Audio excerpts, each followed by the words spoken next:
The parkour movement has gained a lot of attention in recent years for its impressive moves and non-conformist nature. A tracer from Brighton's parkour community spoke to Brighton Alternative about his passion for the sport. I got into parkour personally through watching YouTube videos.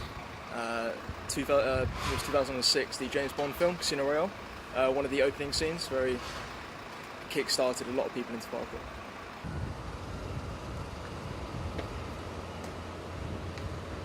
So it depends on people's personal opinion, but parkour is a fast and efficient movement from one point to another, utilising a variety of animalistic movements, so vaulting, jumping, rolling, climbing. Free running is taking the basic movements of parkour and incorporating other movement disciplines, so anything from gymnastics, breakdancing, martial arts, and it's kind of self-expression through movement. The person adds their own personal flair.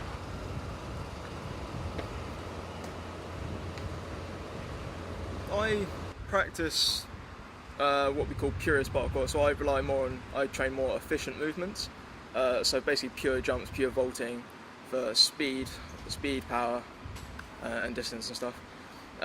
My movement influences tend to be more animalistic, I guess, so kind of taking what monkeys do and implying that.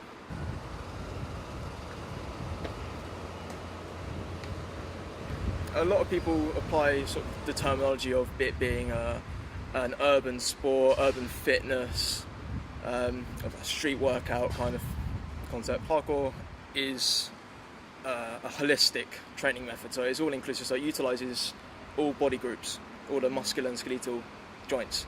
So there's a move called quadrupedal movement. It's similar to what you would see a monkey do, so it's using hands and feet, and whilst in that movement you're utilising the upper body, core and lower body all at once.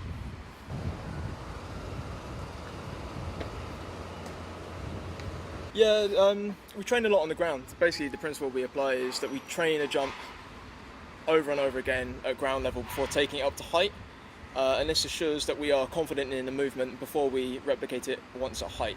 So that ensures that when we get up to that height we're not sketched out or afraid of any repercussions of not making the jump.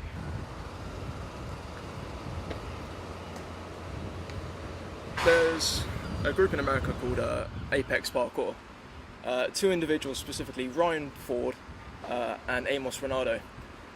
They've organised two separate groups. One's called Parkour Ukemi and the other is Parkour EDU. Parkour Ukemi is run by Amos Renato and he teaches you how to bail safely. So if you slide on the jump or if you don't quite make the jump and you bounce backwards, and he'll teach you how to roll out of that or how to drop into a move we call a cat, where your hands are braced on top of the wall and your legs are braced against the wall. So this is usually utilised at a height, so to avoid dropping. Parkour EDU teaches basic strength training and how to utilise specific movements correctly.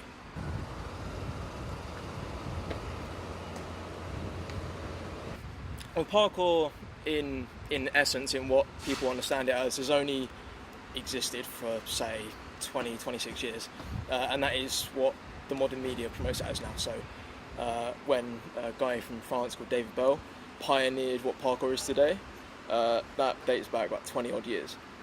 So it's still up and coming, it's still new to most people. People don't quite understand what we're doing as compared to say BMXing or football.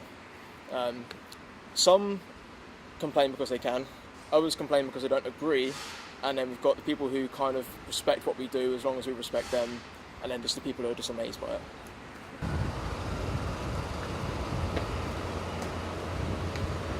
Okay, so with parkour, it's not competitive. When you think of competition, you imagine person versus person, player versus player. Parkour is non-competitive, so there is no restrictions to who can join in. With things like judo and competitive weightlifting, you have to have a set weight class, and you're set against other people in your weight class. Whereas parkour, and gymnastics as well, there's set movements, it's regimented, you have to move in a certain way, you have to diet in a certain way. With parkour, there's none of that. There's no dieting, not very competitive between person versus person. There's no restrictions. So women can do parkour, people with disabilities can do parkour. It just their movement varies, but there is no restrictions.